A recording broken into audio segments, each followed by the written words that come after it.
Hello everyone, welcome to complex engineering. तो अभी हम लोग बात करने वाले लॉन्ग ट्रांसमिशन लाइन के बारे में। इससे पहले हमने बात किया था मीडियम ट्रांसमिशन लाइन के बारे में। तो लॉन्ग ट्रांसमिशन लाइन के केस में जो लॉन्ग ट्रांसमिशन लाइन है उसकी जो फिजिकल लेंथ होगी वो 200 किलोमीटर से ज़्यादा होगी और फ्रीक्वेंसी कितनी होगी, 50 हर्ट्ज़ होगी। और most important, long transmission line के केस में जो पैरामीटर्स होते हैं उसको हम लोग डिस्ट्रीब्यूटेड एज्यूम करते हैं। In long transmission line parameters are distributed not lumped. ये बहुत इंपॉर्टेंट है। तो हम लोग कुछ इस तरीके से मैथमेटिकली लिख सकते हैं, लॉन्ग ट्रांसमिशन लाइन के केस में जो फिजिकल लेंथ होगी वो 200 किलोमीटर से ज़्यादा होगी, 450 हर्ट्ज़ फ्रीक्वेंसी। और यहाँ पर हमने लिखा है जनरल कंडीशन। यहाँ पर अगर हम लोग देखें, सिमिलरली जो लॉन्ग ट्रांसमिशन लाइन होती है वो रेसिप्रोसिटी कंडीशन और सिमेट्रिसिटी कंडीशन दोनों कंडीशन को सेटिस्फाई करती है। Long transmission line also satisfy the reciprocity condition and symmetricity condition. Reciprocity condition क्या है, हमने डिस्कस किया AD माइनस BC दोनों का डिफरेंस 1 के बराबर में होता है, A is equal to D। इसको हम लोग बोलते हैं सिमेट्रिसिटी कंडीशन। तो जो लॉन्ग ट्रांसमिशन लाइन है वो दोनों कंडीशन को सेटिस्फाई करती है, रेसिप्रोसिटी कंडीशन को भी सेटिस्फाई करती है और सिमेट्रिसिटी कंडीशन को भी सेटिस्फाई करती है, राइट। हमने शॉर्ट ट्रांसमिशन लाइन पढ़ा, हमने मीडियम ट्रांसमिशन लाइन पढ़ा, मगर ये दोनों ट्रांसमिशन लाइन में हमने वेव नेचर के बारे में स्टडी नहीं करी। मगर ये जो लॉन्ग ट्रांसमिशन लाइन होती है इसमें हम लोग वेव नेचर के बारे में स्टडी करते हैं, या फिर हम लोग बोल सकते हैं जो इलेक्ट्रोमैग्नेटिक वेव होती है उसके बारे में हम लोग स्टडी करते हैं। हम लोग ट्रैवलिंग वेव भी बोल सकते हैं। इससे पहले हमने डिस्कस किया था, जब हम लोग ट्रांसमिशन लाइन को एनर्जाइज करते हैं तो बेसिकली होता क्या है, पावर का फ्लो होता है, या फिर हम लोग बोल सकते हैं इलेक्ट्रोमैग्नेटिक वेव का फ्लो होता है सेंडिंग एंड से रिसीविंग एंड की तरफ, जिसको हम लोग बेसिकली बोलते हैं ट्रैवलिंग वेव, राइट। हमें पता है कि जो वोल्टेज और करंट, ये हमने basic electromagnetic field and wave theory में हमने डिस्कस किया है, हमने स्टडी की है इसके बारे में कि करंट के वजह से क्या क्रिएट होती है, करंट के फ्लो की वजह से क्रिएट होती है मैग्नेटिक फील्ड, और वो मैग्नेटिक फील्ड के साथ एसोसिएटेड होती है इलेक्ट्रिक फील्ड। और मैग्नेटिक फील्ड, इलेक्ट्रिक फील्ड, ये दोनों मिला के हमें क्या मिलती है, हमें मिलती है इलेक्ट्रोमैग्नेटिक फील्ड, जिसको हम लोग बेसिकली बोलते हैं इलेक्ट्रोमैग्नेटिक वेव। तो ऑब्वियसली ट्रांसमिशन लाइन में क्या फ्लो हो रहा होता है, करंट फ्लो हो रहा होता है, करंट के फ्लो की वजह से बनती है मैग्नेटिक फील्ड, वो मैग्नेटिक फील्ड के साथ एसोसिएटेड होती है इलेक्ट्रिक फील्ड। तो मैग्नेटिक फील्ड और ये इलेक्ट्रिक फील्ड, इसी को ही हम लोग बेसिकली बोलते हैं इलेक्ट्रोमैग्नेटिक फील्ड, जिसको हम लोग इलेक्ट्रोमैग्नेटिक वेव भी बोल सकते हैं, इलेक्ट्रोमैग्नेटिक वेव या फिर बोल सकते हैं ट्रैवलिंग वेव। तो जैसे कि हमने डिस्कस किया, जब हम लोग ट्रांसमिशन लाइन को एनर्जाइज करते हैं तो बेसिकली ट्रांसमिशन लाइन में करंट का फ्लो हो रहा होता है, इसको हम लोग ऐसा भी बोल सकते हैं करंट का फ्लो हो रहा होता है, इसका मतलब इलेक्ट्रोमैग्नेटिक वेव का फ्लो हो रहा होता है सेंडिंग एंड से रिसीविंग एंड तक। सेंडिंग एंड से रिसीविंग एंड तक जो ट्रैवलिंग वेव होती है वो प्रोपागेट कर रही होती है हमारे ट्रांसमिशन लाइन में। यहाँ पर अगर हम लोग देखें, लॉन्ग ट्रांसमिशन लाइन में ही हम लोग वेव नेचर क्यों कंसिडर कर रहे हैं, इसके बारे में हम लोग बात करेंगे आगे इलेक्ट्रोमैग्नेटिक वेव के बारे में। यहाँ पर अगर हम लोग देखें, लॉन्ग ट्रांसमिशन लाइन में ही हम लोग वेव नेचर के बारे में क्यों स्टडी कर रहे हैं। यहाँ पर अगर हम लोग देखें, we consider wave nature of voltage and current signal. Voltage और करंट का हम लोग वेव नेचर के बारे में स्टडी कर रहे हैं लॉन्ग ट्रांसमिशन लाइन में, क्योंकि लॉन्ग ट्रांसमिशन लाइन में जो एलिमेंट्स होते हैं वो लम्प्ड नहीं होते, जो एलिमेंट्स होते हैं वो डिस्ट्रीब्यूटेड होते लेंथ पर डिस्टेंस में, या फिर हम लोग बोल सकते हैं जो एलिमेंट होते हैं वो एक बहुत बड़े स्पेस में, एक लॉन्ग स्पेस में डिस्ट्रीब्यूटेड होते हैं, जिसके वजह से होता क्या है। और यहाँ पर अगर हम लोग देखें, जो एलिमेंट्स होते हैं वो डिस्ट्रीब्यूटेड होते हैं, और अगर हम लोग वेव को देखें, जो वेव का जो नेचर होता है वो एसोसिएटेड होता है टाइम और स्पेस के साथ। जो एलिमेंट्स होते हैं वो डिस्ट्रीब्यूटेड होते हैं बड़े स्पेस में। हमने डिस्कस किया लंप्ड नेटवर्क का मतलब क्या होता है और डिस्ट्रीब्यूटेड नेटवर्क का मतलब क्या होता है, डिस्ट्रीब्यूटेड पैरामीटर्स का मतलब क्या होता है। जो डिस्ट्रीब्यूटेड पैरामीटर्स जो होते हैं वो एक बहुत बड़े स्पेस में डिस्ट्रीब्यूटेड होते हैं। अगर पैरामीटर्स अगर बहुत बड़े स्पेस में अगर डिस्ट्रीब्यूटेड हो तो इसको हम लोग बेसिकली बोलते हैं डिस्ट्रीब्यूटेड पैरामीटर, राइट। और अगर पैरामीटर्स अगर छोटी सी स्पेस में अगर डिस्ट्रीब्यूटेड हो तो ऐसे केस में जो पैरामीटर होते हैं उसको हम लोग बोलते हैं लम्प्ड पैरामीटर, राइट। तो यहाँ पर अगर हम लोग देखें, लॉन्ग ट्रांसमिशन लाइन के केस में जो पैरामीटर्स होते हैं वो डिस्ट्रीब्यूटेड होते हैं, पैरामीटर्स डिस्ट्रीब्यूटेड होते हैं एक बड़े स्पेस में। और जो वेव नेचर है वोल्टेज और करंट का जो वेव नेचर होता है वो किसके साथ एसोसिएटेड होता है, स्पेस के साथ एसोसिएटेड होता है, राइट। तो यही रीज़न की वजह से लॉन्ग ट्रांसमिशन लाइन में हम लोग स्टडी करते हैं वेव नेचर के बारे में। लॉन्ग ट्रांसमिशन लाइन के केस में हम लोग स्टडी करते हैं वेव नेचर के बारे में। तो ये स्टेटमेंट हमें यही बोल रहा है, जैसे कि हमने डिस्कस किया, we consider wave nature of voltage and current. जो वेव नेचर होता है वोल्टेज और करंट का, उसको हम लोग लॉन्ग ट्रांसमिशन लाइन में स्टडी करते हैं, क्योंकि लॉन्ग ट्रांसमिशन लाइन में जो एलिमेंट्स होते हैं वो लम्प्ड नहीं होते, जो एलिमेंट्स होते हैं डिस्ट्रीब्यूटेड होते हैं लेंथ पर डिस्टेंस में, या फिर हम लोग बोल सकते हैं लेंथ पर लॉन्ग स्पेस में। और जो वेव नेचर होता है वो एसोसिएटेड होता है स्पेस के साथ और टाइम के साथ। तो यही रीज़न की वजह से हम लोग कंसिडर करते हैं वेव नेचर वोल्टेज और करंट का in case of long transmission line. तो हम लोग सिंपल वर्ड में ऐसा बोल सकते हैं कि जो लॉन्ग ट्रांसमिशन लाइन है उसमें हम लोग वेव नेचर इसलिए कंसिडर करते हैं वोल्टेज और करंट का, उसके पीछे का रीज़न ये होता है वोल्टेज और करंट का वेव नेचर कंसिडर करने के पीछे का रीज़न ये होता है लॉन्ग ट्रांसमिशन लाइन के केस में कि जो लॉन्ग ट्रांसमिशन लाइन है उसमें जो पैरामीटर्स होते हैं वो डिस्ट्रीब्यूटेड होते हैं स्पेस में और टाइम में, और जो वेव होती है वो फंक्शन होती है स्पेस का और टाइम का। तो यही रीज़न की वजह से हम लोग वेव के बारे में स्टडी करते हैं in case of long transmission line. यहाँ पर अगर हम लोग देखें जो ट्रांसमिशन लाइन की जो वेव होती है वो सोर्स से transmission line wave can travel from source to load और फ्रॉम लोड टू सोर्स। जैसे कि हमने डिस्कस किया, जब हम लोग ट्रांसमिशन लाइन को एनर्जाइज करते हैं तो बेसिकली होता है क्या, करंट का फ्लो होता है, वोल्टेज और करंट का फ्लो होता है सोर्स से लोड के तरफ, राइट। वोल्टेज और करंट जहाँ पर एग्जिस्ट करेंगे वहाँ पर इलेक्ट्रोमैग्नेटिक वेव भी एग्जिस्ट करेंगी। तो अगर करंट और वोल्टेज का फ्लो हो रहा है सोर्स से लोड के तरफ, इसका मतलब हमारे इलेक्ट्रोमैग्नेटिक वेव का प्रोपगेशन हो रहा है सोर्स से लोड के तरफ। और ये जो इलेक्ट्रोमैग्नेटिक वेव का जो प्रोपगेशन होता है सोर्स से लोड के तरफ, ये जो प्रोपगेशन होता है इसी को हम लोग बेसिकली बोलते हैं propagation of travelling wave, right. तो जो ट्रांसमिशन लाइन की जो वेव है वो ट्रैवल कर सकती है सोर्स से लोड के तरफ और लोड से सोर्स के तरफ भी ट्रैवल कर सकती है। In both the cases amplitude of wave will keep on decreasing due to transmission line losses. दोनों केसेस में जो वेव का जो एम्पलीट्यूड होगा वो डिक्रीज करते जाएगा due to transmission line losses. ये पॉइंट के बारे में हम लोग बाद में बात करते हैं। यहाँ पर हम लोग एक कांस्टेंट के बारे में बात कर लेते हैं जिसको हम लोग बेसिकली बोलते हैं प्रोपगेशन कांस्टेंट। आई होप आपको यहाँ से समझ में आ गया होगा ये ट्रैवलिंग वेव का फंडा क्या है। जैसे कि हमें पता है ये हमारा इलेक्ट्रिकल इंजीनियरिंग का बेसिक कॉन्सेप्ट होता है कि अगर कहीं करंट एग्जिस्ट करता है तो वहाँ पर बनती है मैग्नेटिक फील्ड, मैग्नेटिक फील्ड के साथ एसोसिएटेड होती है electric field. Magnetic field electric field दोनों को अगर हम लोग मिला दे तो हमें मिल जाती है इलेक्ट्रोमैग्नेटिक फील्ड, और ये जो इलेक्ट्रोमैग्नेटिक फील्ड है इसी को ही हम लोग बोलते हैं इलेक्ट्रोमैग्नेटिक वेव। तो ट्रांसमिशन लाइन को जब हम लोग एनर्जाइज करते हैं तो बेसिकली इलेक्ट्रोमैग्नेटिक वेव का प्रोपगेशन होता है सोर्स से लोड के तरफ, राइट। और इसके बारे में भी हमने डिस्कस किया कि जो इलेक्ट्रोमैग्नेटिक वेव का जो प्रोपगेशन होता है सोर्स से लोड की तरफ, इसकी स्टडी हम लोग करते हैं in case of long transmission line, क्योंकि जो लॉन्ग ट्रांसमिशन लाइन है उसमें जो पैरामीटर्स होते हैं वो कैसे होते हैं, डिस्ट्रीब्यूटेड होते हैं। और डिस्ट्रीब्यूटेड पैरामीटर्स किसके फंक्शन होते हैं, स्पेस के और टाइम के। और जो हमारी जो इलेक्ट्रोमैग्नेटिक वेव है वो भी फंक्शन होती है स्पेस की और टाइम की। तो यही रीज़न की वजह से इलेक्ट्रोमैग्नेटिक वेव को हम लोग कंसिडर करते हैं in case of long transmission line. यहाँ पे एक कांस्टेंट के बारे में हम लोग बात करते हैं जिसको हम लोग बेसिकली बोलते हैं प्रोपगेशन कांस्टेंट। और जो प्रोपगेशन कांस्टेंट होता है उसको हम लोग शो करते हैं गामा से। जो प्रोपगेशन कांस्टेंट गामा होता है बराबर में होता है √y/z के। यहाँ पर अगर हम लोग देखिए जो y हमने जो कंसिडर किया है बराबर में होता है g+j⍵c के, और ये जो z हमने जो कंसिडर किया है बराबर में होता है r+j⍵l के। यहाँ पर ये जो पैरामीटर हमने जो कंसिडर किया ये जो टर्म होता है इसको हम लोग बोलते हैं शंट पैरामीटर, और यहाँ पर ये z इसके बराबर में इसको हम लोग बेसिकली बोलते हैं सीरीज पैरामीटर। तो यहाँ से हम लोग बोल सकते हैं note that gamma is a product of complex number, so we can write it as y = α+j β।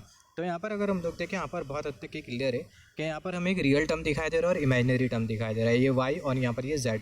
यहाँ पर ये दोनों में हमें रियल टर्म दिखाई दे रहा है और एक imaginary term j⍵c imaginary term है, j⍵l ये इमेजिनरी टर्म है। यहाँ पर ये g और यहाँ पर ये जो r हमें जो दिखाई दे रहा है बेसिकली कौन से टर्म है, रियल टर्म है। तो यहाँ पर अगर हम लोग देखें y बराबर में √y/z के, और जो y हो किसके बराबर में, इसके बराबर में, और जो z है बराबर में r+j⍵l के। तो ये y और z ये किससे मिलके बने, रियल टर्म और इमेजिनरी टर्म से मिलके बने, राइट। तो यहाँ से हम लोग बोल सकते हैं कि जो गामा है वो क्या है, ये है जो गामा है वो प्रोडक्ट है कॉम्प्लेक्स नंबर का, राइट। तो हम लोग बोल सकते हैं note that gamma is a product of complex number, so we can write it as gamma = α+j⍵, right. यहाँ पर ये जो अल्फ़ा हमने जो कंसिडर किया है, ये जो अल्फ़ा है इसको हम लोग बेसिकली बोलते हैं अटेन्यूएशन कांस्टेंट। और ये जो इसकी जो यूनिट होती है इसको just wait for a second, ये जो अल्फ़ा होता है इसको हम लोग बेसिकली बोलते हैं अटेन्यूएशन कांस्टेंट, और इसकी जो यूनिट होती है वो होती है नेपर/किलोमीटर। जो अल्फ़ा होता है वो होता है अटेन्यूएशन कांस्टेंट और इसकी जो यूनिट होती है वो होती है नेपर/किलोमीटर। और यहाँ पर ये जो बीटा हमने जो कंसिडर किया इसको हम लोग बेसिकली बोलते हैं फेज़ कांस्टेंट, और इसकी जो यूनिट होती है वो होती है रेडियन/किलोमीटर। यहाँ पर अगर हम लोग देखें ये जो अल्फ़ा होता है ये अटेन्यूएशन कांस्टेंट होता है। Attenuation constant changes wave amplitude. ये जो अल्फ़ा होता है इसको हम लोग अटेन्यूएशन कांस्टेंट बोलते हैं, और ये बेसिकली वेव का जो एम्पलीट्यूड होता है उसमें जो चेंज हो रहा होता है उसके लिए रिस्पॉन्सिबल होता है अल्फ़ा। सिमिलरली यहाँ पर ये जो बीटा है इसको हम लोग बोलते हैं फेज़ कांस्टेंट, और ये जो बीटा होता है वो वेव के प्रोपगेशन के लिए रिस्पॉन्सिबल होता है। बीटा चेंजेस मोशन और प्रोपगेशन ऑफ वेव। तो अभी बात कर लेते हैं वेव के बारे में। तो जैसे कि हमने डिस्कस किया जब हम लोग ट्रांसमिशन लाइन को एनर्जाइज करते हैं तो बेसिकली होता है क्या, ट्रैवलिंग वेव का फ्लो होने लगता है सोर्स से लोड की तरफ। ट्रैवलिंग वेव सोर्स से लोड की तरफ भी फ्लो होती है और लोड से सोर्स की तरफ भी फ्लो होती है, मगर दोनों केसेस में जो वेव का जो एम्पलीट्यूड होगा वो डिक्रीज़ करते जाएगा। उसका रीज़न ये कि हमारी ट्रांसमिशन लाइन में हो रहे होते हैं लॉसेस। यहाँ पर अगर हम लोग देखें transmission line wave can travel from source to load और from load to source. In both the cases, दोनों केसेस में जो वेव का जो एम्पलीट्यूड होगा वो डिक्रीज करते जाएगा due to transmission line losses. यहाँ पर अगर हम लोग देखें, यहाँ पर हम लोग कंसिडर कर सकते हैं एग्जांपल, यहाँ पर ये हमने कंसिडर किया ये है सोर्स और यहाँ पर ये हमने कंसिडर किया ये है लोड। हम लोग बोल सकते हैं ये है सेंडिंग एंड और यहाँ पर ये हमने कंसिडर किया ये है रिसीविंग एंड। यहाँ पर ये हमने कंसिडर किया ये हमने कंसिडर किया ये है ट्रांसमिशन लाइन। तो जब ट्रांसमिशन लाइन को एनर्जाइज करेंगे तो बेसिकली होगा कि इलेक्ट्रोमैग्नेटिक वेव का फ्लो होगा, या फिर हम लोग बोल सकते हैं इलेक्ट्रोमैग्नेटिक वेव, या फिर बोल सकते हैं ट्रैवलिंग वेव।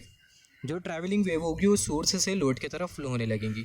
जैसी जैसी ट्रैवलिंग वेव सोर्स से लोड की तरफ जाती जाएंगी तो जो ट्रैवलिंग वेव है इसका जो एम्पलीट्यूड होगा वो डिक्रीज़ करते जाएगा। तो यहाँ पर हम लोग देख सकते हैं जो ट्रैवलिंग वेव है इसका जो एम्पलीट्यूड है वो डिक्रीज़ करते जा रहा है जैसे जैसे ट्रैवलिंग वेव सोर्स से लोड की तरफ जाते जा रही है।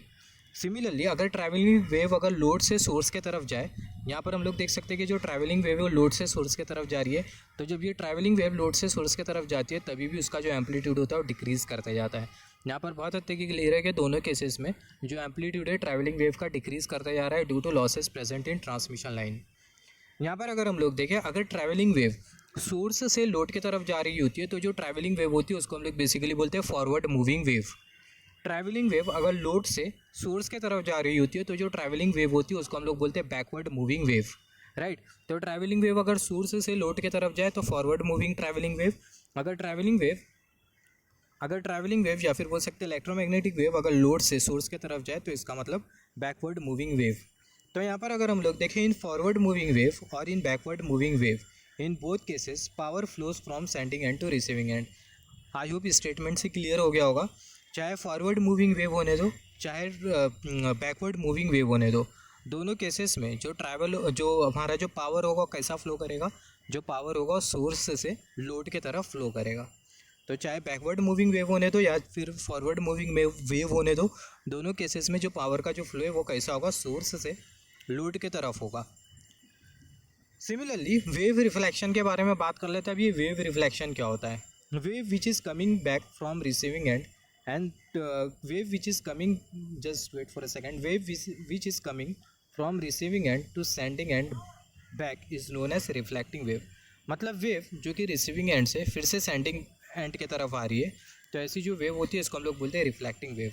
मतलब ये जो बैकवर्ड मूविंग वेव है, ये जो बैकवर्ड मूविंग वेव है इसका एक और एक नाम होता है जिसको हम लोग बेसिकली बोलते हैं रिफ्लेक्टिंग वेव। तो यहाँ पर अगर हम लोग देखें, wave which is coming from receiving end to sending end back, wave जो कि आ रही है रिसीविंग एंड से सेंडिंग एंड की तरफ वापस से, तो जो वेव होती है इसको हम लोग बेसिकली बोलते हैं reflecting wave. If value of load impedance at which there is no reflection, the value of load impedance at which there is no reflection of wave is known as characteristic impedance. तो यहाँ से हमने एक factor के बारे में discuss किया, load impedance की एक ऐसी वैल्यू, हमें पता है लोड, और ऑब्वियसली लोड का होगा इम्पीडेंस। तो लोड इम्पीडेंस की ऐसी वैल्यू जिस वैल्यू पर हमें कोई रिफ्लेक्टिंग वेव नहीं मिले, मतलब कोई वेव ना मिले जो कि रिसीविंग एंड से सेंडिंग एंड की तरफ जा रही हो। तो लोड इम्पीडेंस की ऐसी वैल्यू जिस वैल्यू पर हमें कोई रिफ्लेक्टिंग वेव नहीं मिले, तो वो जो वैल्यू होती है उसी को हम लोग बेसिकली बोलते हैं कैरेक्टरिस्टिक इम्पीडेंस। तो ये स्टेटमेंट हमें क्या बोल रहा है, वैल्यू ऑफ लोड इम्पीडेंस की वैल्यू जिस वैल्यू पर हमें कोई रिफ्लेक्टिंग वेव नहीं मिले उसको हम लोग बेसिकली बोलते हैं कैरेक्टरिस्टिक इम्पीडेंस। तो आई होप यहाँ से आपको समझ में आ गया होगा कैरेक्टरिस्टिक इम्पीडेंस का मतलब क्या होता है, राइट। वेव रिफ्लेक्शन भी हमने समझा। वेव रिफ्लेक्शन का मतलब क्या होता है, वेव जो कि रिसीविंग एंड से फिर से सेंडिंग एंड की तरफ आ रही होती है उसको हम लोग बेसिकली बोलते हैं रिफ्लेक्टिंग वेव। यहाँ पर अगर हम लोग देखें, if there is no reflecting wave present in transmission line then that transmission line is not connected with the receiving end. अगर हमें कोई वेव रिफ्लेक्शन अगर नहीं मिल रहा है, या फिर हम लोग बोल सकते हैं अगर हमें कोई रिफ्लेक्टिंग वेव नहीं मिल रही है ट्रांसमिशन लाइन में, इसका मतलब वो जो ट्रांसमिशन लाइन है वो रिसीविंग एंड के साथ कनेक्टेड ही नहीं है। In such cases transmission line is assume to be infinite length line. ऐसे केसेस में हम लोग एज्यूम करते हुए चलते हैं कि जो ट्रांसमिशन लाइन है उसकी जो लेंथ है वो कैसी है, वो infinite. In such case we assume length of transmission line is infinite. ऐसे केसेस में हम लोग एज्यूम करते हुए चलते हैं कि जो ट्रांसमिशन लाइन है उसकी जो लेंथ है वो कैसी है, वो है इनफाइनाइट, राइट। तो यहाँ से हमने क्या क्या सीखा, just wait for a second. यहाँ से हमने क्या क्या सीखा, ट्रांसमिशन लाइन की वेव से हमने क्या क्या सीखा, जो हम लोग ट्रांसमिशन लाइन को एनर्जाइज करते हैं तो बेसिकली होता क्या है, इलेक्ट्रोमैग्नेटिक वेव का फ्लो प्रोपगेशन हो रहा होता है सोर्स से लोड की तरफ। तो इलेक्ट्रोमैग्नेटिक वेव जो कि इलेक्ट्रोमैग्नेटिक वेव को हम लोग ट्रैवलिंग वेव बोल रहे हैं। तो ट्रैवलिंग वेव जो कि सोर्स से लोड की तरफ जा रही होती है उसको हम लोग बेसिकली बोलते हैं forward moving wave. Similarly travelling wave जो कि लोड से सोर्स की तरफ जा रही होती है उसको हम लोग बेसिकली बोलते हैं backward moving wave, right. Similarly जो बैकवर्ड मूविंग वेव होती है उसको हम लोग एक और एक नाम से जानते हैं जिसको हम लोग बेसिकली बोलते हैं रिफ्लेक्टिंग वेव। अभी रिफ्लेक्टिंग वेव क्या होती है? रिफ्लेक्टिंग वेव ऐसी वेव होती है जो कि अगेन रिसीविंग एंड से सेंडिंग एंड की तरफ जा रही होती है। अगर हमें कोई वेव रिफ्लेक्शन अगर ना मिले, अगर हमें कोई भी वेव रिफ्लेक्शन ना मिले, इसका मतलब क्या है कि हमारी जो ट्रांसमिशन लाइन है वो किसी भी लोड के साथ, या फिर हम लोग बोल सकते हैं जो ट्रांसमिशन लाइन है वो रिसीविंग एंड के साथ कनेक्टेड नहीं है, राइट। और जैसे कि हमने डिस्कस किया था, लोड इम्पीडेंस की वैल्यू, जिस वैल्यू पर हमें कोई रिफ्लेक्टिंग वेव ना मिले उसको हम लोग बेसिकली बोलते हैं कैरेक्टरिस्टिक इम्पीडेंस। और अगर हमें कोई रिफ्लेक्टिंग वेव नहीं मिल रही है, अगर हमें रिफ्लेक्टिंग वेव नहीं मिल रही है, अगर हमें बैकवर्ड मूविंग वेव नहीं मिल रही है, सिर्फ और सिर्फ फॉरवर्ड मूविंग वेव मिल रही है, इसका मतलब हमारी जो ट्रांसमिशन लाइन है वो किसी भी रिसीविंग एंड के साथ कनेक्टेड नहीं है। और ऐसे केसेस में हम लोग एज्यूम करते हुए चलते हैं कि जो ट्रांसमिशन लाइन है उसकी जो लेंथ है वो कैसी है, वो है इनफाइनाइट, राइट। तो जैसे कि हमने डिस्कस किया, अगर हमें कोई रिफ्लेक्टिंग वेव अगर नहीं मिल रही है ट्रांसमिशन लाइन में, तो जो ट्रांसमिशन लाइन है वो रिसीविंग एंड के साथ कनेक्टेड नहीं है। और ऐसे केसेस में जो ट्रांसमिशन लाइन है उसकी जो लेंथ है उसको हम लोग एज्यूम करते हुए चलते हैं इनफाइनाइट। और हमने कैरेक्टरिस्टिक इंपीडेंस से क्या समझा? लोड इंपीडेंस की ऐसी वैल्यू जिस वैल्यू पर हमें कोई रिफ्लेक्टिंग वेव ना मिले, इसी को ही हम लोग बोलते हैं कैरेक्टरिस्टिक इंपीडेंस। सिमिलरली बात कर लेते हैं सर्ज इंपीडेंस लोडिंग के बारे में। अभी ये सर्ज इंपीडेंस लोडिंग का मतलब क्या होता है? यहाँ पर अगर हम लोग देखें, जो सर्ज इंपीडेंस लोडिंग होता है ये सिर्फ और सिर्फ लॉसलेस लाइन के लिए होता है। मतलब ऐसी लाइन जिसमें हमें लॉस ना मिले, तो ऐसी लाइन को हम लोग बोलते हैं लॉसलेस लाइन। तो यहाँ पर अगर हम लोग देखें, जो सर्ज इंपीडेंस लोडिंग है इसको हम लोग आइडियल लोडिंग भी बोल सकते हैं, क्योंकि अगर हम लोग देखें प्रैक्टिकली कोई ऐसी लाइन ही नहीं है जिसमें हमें लॉस ना मिले, किसी भी ट्रांसमिशन लाइन में हमें लॉस मिलेगा ही। तो यहाँ पर अगर हम लोग देखें सर्ज इंपीडेंस लोडिंग का मतलब क्या होता है? Impedance offer to the travelling wave by transmission line is known as surge impedance. Impedance offer to the travelling wave by transmission line, transmission line जो इंपीडेंस ऑफर करेंगी ट्रैवलिंग वेव को, electromagnetic wave को, उसी को ही हम लोग basically बोलते हैं सर्ज इंपीडेंस, राइट। तो जैसे कि हमने डिस्कस किया, ट्रांसमिशन लाइन जो इंपीडेंस ऑफर करेंगी ट्रैवलिंग वेव को, उसी को ही हम लोग बेसिकली बोलते हैं सर्ज इंपीडेंस। यहाँ पर अगर हम लोग देखें, power absorb by surge impedance at the receiving end is known as surge impedance loading. Power absorb by surge impedance, जो सर्ज इंपीडेंस जो पावर जो एब्जॉर्ब करेगा रिसीविंग एंड पर, उसी को ही हम लोग बोलते हैं सर्ज इंपीडेंस लोडिंग, राइट। उसी को ही हम लोग बोलते हैं सर्ज इंपीडेंस लोडिंग। तो यहाँ से सर्ज इंपीडेंस और सर्ज इंपीडेंस लोडिंग से हमने क्या समझा? सर्ज इंपीडेंस का मतलब क्या है? ट्रांसमिशन लाइन इंपीडेंस जो ऑफर करेंगे ट्रैवलिंग वेव को, इसी को ही हम लोग बेसिकली बोलते हैं सर्ज इंपीडेंस। और सर्ज इंपीडेंस लोडिंग का मतलब क्या होता है? सर्ज इंपीडेंस जो पावर एब्जॉर्ब करेगा रिसीविंग एंड पर, उसी को ही हम लोग बोलते हैं सर्ज इंपीडेंस लोडिंग। तो सर्ज इंपीडेंस और surge impedance loading, surge impedance का मतलब ट्रांसमिशन लाइन जो इंपीडेंस ऑफर करेंगे ट्रैवलिंग वेव को, उसी को ही हम लोग बोलते हैं सर्ज इंपीडेंस। और जो सर्ज इंपीडेंस पावर जो एब्जॉर्ब करेगा उसको हम लोग बोलते हैं surge impedance loading, right. Power absorb by surge impedance, और हम लोग कौन से एंड पर कंसिडर करेंगे? रिसीविंग एंड पर, या फिर जो सर्ज इंपीडेंस लोडिंग है उसको हम लोग कौन से एंड पर कंसिडर करेंगे? सेंडिंग एंड पर या फिर रिसीविंग एंड पर? ऑब्वियसली रिसीविंग एंड पर। तो power absorb by surge impedance at receiving end is known as surge impedance loading, right. तो यहाँ पर अगर हम लोग देखें, जैसे कि हमने डिस्कस किया है, जो सर्ज इंपीडेंस हमने जो कंसिडर किया है सर्ज इंपीडेंस लोडिंग, ये आइडियल लोडिंग होती है, प्रैक्टिकल लोडिंग नहीं होती है। और इसका हमने रीज़न भी देखा थोड़े टाइम पहला। सिमिलरली बात कर लेते हैं फ्लैट ट्रांसमिशन लाइन के बारे में भी। फ्लैट ट्रांसमिशन लाइन का मतलब क्या होता है? If voltage magnitude is same at each end every point of transmission line then it is known as flat transmission line. अगर ट्रांसमिशन लाइन के हर एक पॉइंट पर वोल्टेज का मैग्नीट्यूड अगर सेम है, ट्रांसमिशन लाइन के हर एक पॉइंट पर अगर वोल्टेज का मैग्नीट्यूड अगर सेम है, तो ऐसी जो ट्रांसमिशन लाइन होती है उसको हम लोग बेसिकली बोलते हैं flat transmission line. Flat transmission line, if voltage magnitude is same at each and every point of transmission line then it is known as flat transmission line. Transmission line may have different phases at same voltage. जो transmission line है, transmission line में have different phases at same voltage. जो transmission line है उसका अलग अलग phase हो सकता है सेम वोल्टेज पर। इसका मतलब क्या है, इसके बारे में हम लोग आगे बात करेंगे, राइट। तो यहाँ से हमने ये समझा फ्लैट ट्रांसमिशन लाइन का मतलब, ये जो सेकंड जो पॉइंट है आप इसको हम लोग इसके बारे में बाद में स्टडी करेंगे और कोई वीडियो में, राइट। तो फ्लैट ट्रांसमिशन लाइन का मतलब क्या होता है? अगर वोल्टेज का मैग्नीट्यूड अगर ट्रांसमिशन लाइन के हर एक पॉइंट पर अगर सेम है, तो ऐसी जो ट्रांसमिशन लाइन होती है इसको हम लोग बेसिकली बोलते हैं फ्लैट ट्रांसमिशन लाइन। यहाँ पर अगर हम लोग देखें, यहाँ पर ये लॉन्ग ट्रांसमिशन लाइन में अगर हम लोग और डिस्कशन करें आगे, just wait for a second, just wait for a second. तो इतना ही रहने देते लॉन्ग ट्रांसमिशन लाइन में। तो लॉन्ग ट्रांसमिशन लाइन में हमने क्या क्या डिस्कशन किया। लॉन्ग ट्रांसमिशन लाइन ऐसी ट्रांसमिशन लाइन होती है जिसकी जो फिजिकल लेंथ होती है वो 200 किलोमीटर से ज़्यादा होती है। फिर उसके बाद हमने क्या डिस्कशन किया, लॉन्ग ट्रांसमिशन लाइन के केस में जो पैरामीटर्स हम लोग जो एज्यूम करते हैं वो डिस्ट्रीब्यूटेड पैरामीटर्स होते हैं, और जो डिस्ट्रीब्यूटेड पैरामीटर्स होते हैं वो स्पेस और टाइम में डिस्ट्रीब्यूटेड होते हैं, और यही रीज़न की वजह से लॉन्ग ट्रांसमिशन लाइन में हमें कंसिडर करना होता है ट्रैवलिंग वेव का कॉन्सेप्ट। ट्रैवलिंग वेव से हमने क्या समझा, इससे पहले हमने ये भी डिस्कस किया ट्रांसमिशन लाइन, जो लॉन्ग ट्रांसमिशन लाइन होती है वो रेसिप्रोसिटी कंडीशन, सिमेट्रिसिटी कंडीशन, दोनों कंडीशन को सेटिस्फाई करती है। फिर उसके बाद हमने डिस्कस किया ट्रैवलिंग वेव के बारे में। जब हम लोग ट्रांसमिशन लाइन को एनर्जाइज करते हैं तो बेसिकली इलेक्ट्रोमैग्नेटिक वेव का प्रोपगेशन होता है सोर्स से लोड की तरफ, और इसी को ही हम लोग बेसिकली बोलते हैं ट्रैवलिंग वेव। हमें दो टाइप की ट्रैवलिंग वेव मिलती है, फॉरवर्ड मूविंग वेव और बैकवर्ड मूविंग वेव। तो जो बैकवर्ड मूविंग वेव होती है वो रिसीविंग एंड से सेंडिंग एंड की तरफ जा रही होती है, और ये जो बैकवर्ड मूविंग वेव होती है इसको हम लोग बेसिकली रिफ्लेक्टिंग वेव भी बोलते हैं। फिर उसके बाद हमने बात